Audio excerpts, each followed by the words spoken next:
नमस्कार। जरा सोचिए, एक ऐसी दुनिया के बारे में जो आज से 4,500 साल पहले मौजूद थी, अपने समय से कहीं कहीं आगे, और फिर वो दुनिया अचानक गायब हो गई। हजारों सालों तक रेत के नीचे दबी रही। आज हम उसी हड़प्पा सभ्यता के कुछ अनसुलझे रहस्यों से पर्दा उठाने की कोशिश करेंगे। यही वो सबसे बड़ा सवाल है जिसने दशकों से इतिहासकारों और आर्कियोलॉजिस्ट्स को परेशान कर रखा है। एक इतनी बड़ी, इतनी एडवांस्ड शहरी सभ्यता आखिर कैसे कैसे वो गुमनामी के अंधेरे में खो गई? चलिए, सबूतों की पड़ताल करते हुए इस रहस्य की परतें खोलना शुरू करते हैं। तो इस कहानी की शुरुआत होती है उस एक रोमांचक पल से, जब 1920 के दशक में इस खोई हुई दुनिया को फिर से दुनिया के सामने लाया गया। पता है, ये सिर्फ तारीखें नहीं हैं। ये वो पल थे जिन्होंने भारत के इतिहास को ही बदल कर रख दिया। 1920 से पहले सब यही मानते थे कि भारत का इतिहास वैदिक काल से शुरू होता है। लेकिन इन खोजों ने पूरी कहानी को कई हजार साल, जी हां, कई हजार साल पीछे धकेल दिया और दुनिया के सामने आई एक ऐसी कांस्य युगीन सभ्यता जिसके होने का किसी को अंदाजा तक नहीं था। और हम यहाँ किसी छोटी मोटी बस्ती की बात नहीं कर रहे हैं। ये एक विशाल साम्राज्य था। जरा सोचिए, उत्तर में कश्मीर से लेकर दक्षिण में महाराष्ट्र तक और पश्चिम में पाकिस्तान से लेकर पूर्व में उत्तर प्रदेश तक फैली हुई थी ये सभ्यता। अपने समय की मिस्र और मेसोपोटामिया की सभ्यताओं को मिला भी दें तो भी ये उनसे बड़ी थी। सोच कर देखिए, कितनी विशाल रही होगी ये दुनिया।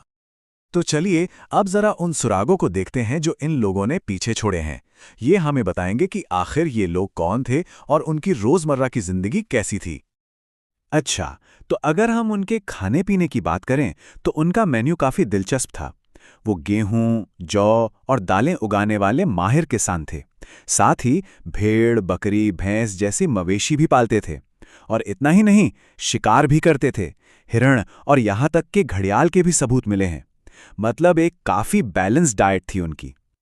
जैसे आजकल स्पेशल इंडस्ट्रियल जोन्स होते हैं ना, बस समझ लीजिए, चन्हुदड़ो उस जमाने का एक वैसा ही हब था। एक पूरा का पूरा शहर जो सिर्फ एक चीज के लिए डेडिकेटेड था, शानदार क्राफ्ट्स बनाना। यहां मनके बनते थे, शंख काटे जाते थे, धातुओं पर काम होता था। ये दिखाता है कि उनका समाज कितना ऑर्गेनाइज्ड और स्पेशलाइज्ड था। और उनके जो कारीगर थे, उनका हुनर तो बस कमाल का था।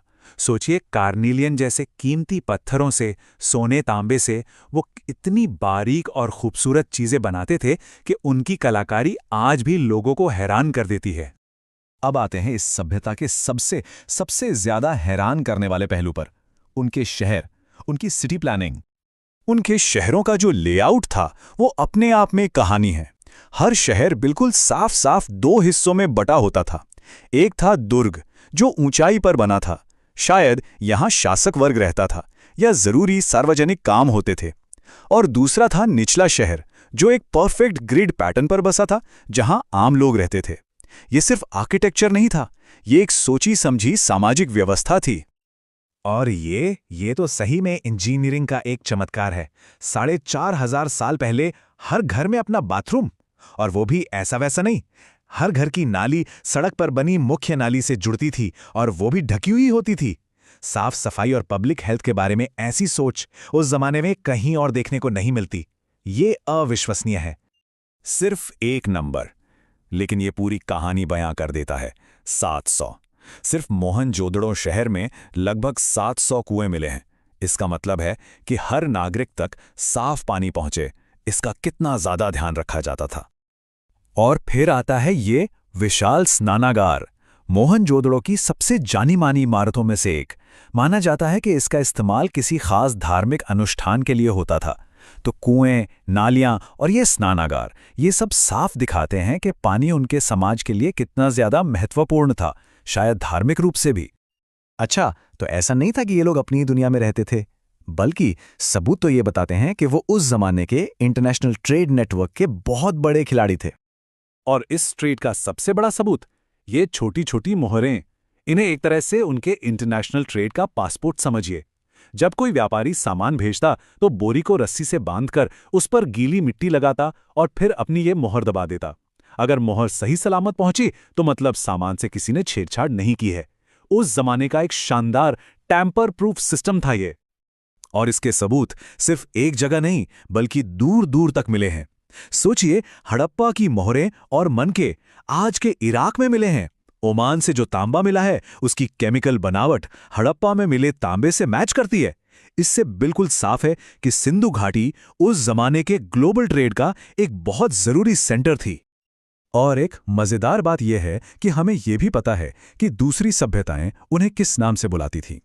मेसोपोटामिया के पुराने लेखों में मेलुहा नाम की एक जगह का जिक्र है और एक्सपर्ट्स मानते हैं कि यह सिंधु घाटी ही थी। और जानते हैं वो उन्हें क्या कहते थे? नाविकों का देश। ये उनकी समुद्री ताकत का सबूत है। तो इतना सब कुछ था, इतने एडवांस्ड लोग, इतने बड़े शहर, इतना फैला हुआ व्यापार, पर फिर सब कुछ खत्म कैसे हो गया? और यही हमें इस कहानी के सबसे बड़े और सबसे गहरे रहस्य पर ले आता है। और इस रहस्य के ताले की चाबी है उनकी लिखाई, उनकी लिपि, जो आज तक कोई भी पढ़ नहीं पाया है। कल्पना कीजिए, हम उनके शहर देख सकते हैं, उनके औजारों को छू सकते हैं, पर वो क्या सोचते थे, क्या लिखते थे, हम कुछ नहीं जानते। उनकी आवाज़ हम तक पहुंचती ही नहीं, और शायद उनके खत्म होने का असली सच भी उन्हीं अक्षरों में कहीं कैद है। तो आखिर हुआ क्या था? देखिए, इसका कोई एक सीधा साधा जवाब नहीं है। कई अलग अलग थ्योरीज हैं। कुछ कहते हैं कि बाहर से हमला हुआ, कुछ मानते हैं कि क्लाइमेट चेंज की वजह से नदियां सूख गईं और अकाल पड़ गया। कहीं कहीं विनाशकारी बाढ़ के भी सबूत मिले हैं, तो कहीं भूकंप के भी। आज ज्यादातर एक्सपर्ट्स का यही मानना है कि शायद कोई एक वजह नहीं थी, बल्कि इन सब चीजों ने मिलकर धीरे धीरे इस महान सभ्यता को खत्म कर दिया। और नतीजा ये हुआ कि लगभग 1800 ईसा पूर्व आते आते हड़प्पा सभ्यता की जो जान थी, उनकी जो शहरी जिंदगी थी, वो खत्म हो गई। वो बड़े बड़े शहर वीरान हो गए, उनकी लिपि भुला दी गई, उनका व्यापार रुक गया।